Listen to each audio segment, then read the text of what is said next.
بسم اللہ الرحمن الرحیم۔ میرا نام ہے محمد احمد اور آج میں جس ٹاپک پر روشنی ڈالنے جا رہا ہوں وہ ہے separation of asset Pakistan.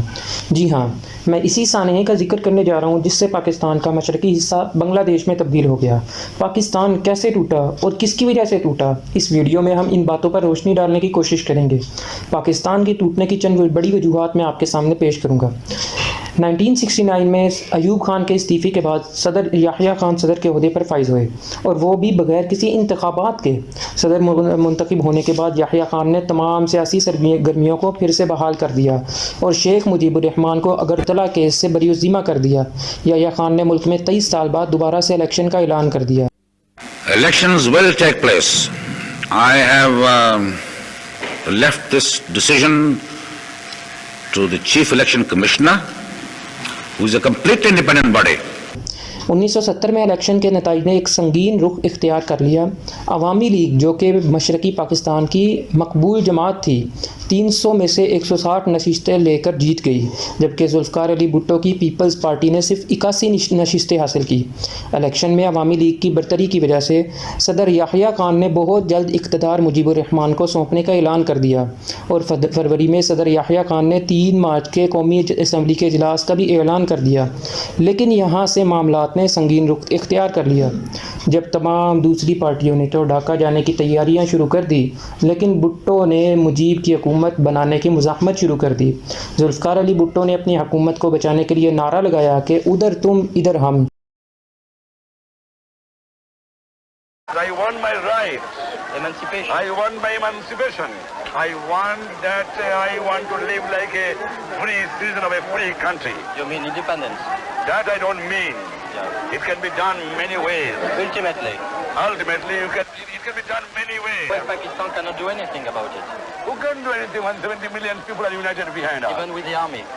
What damn army can do? عوامی لیگ نے الیکشن 6 نکات پر لڑا تھا، جو کہ شیخ مجیب کے 6 نکات کہلاتے ہیں۔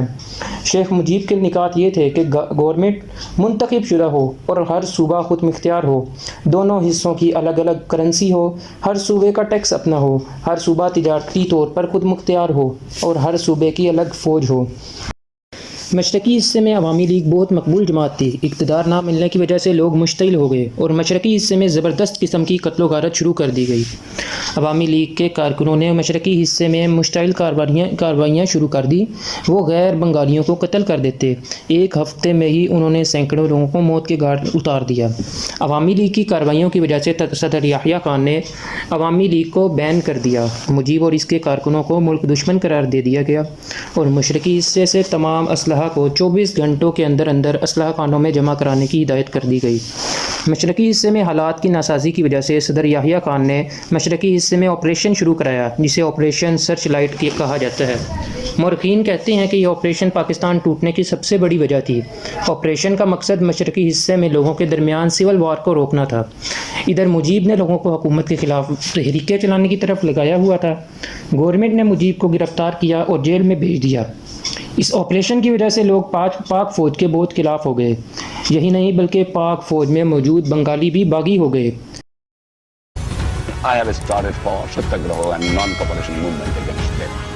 And I am sure my people will not pay tax. I am sure the people will not join in the government. I am sure the people are absolutely. India نے اس آپریشن کا خوب فائدہ اٹھایا اور لوگوں کو اسلحہ سپلائی کرنا شروع کر دیا۔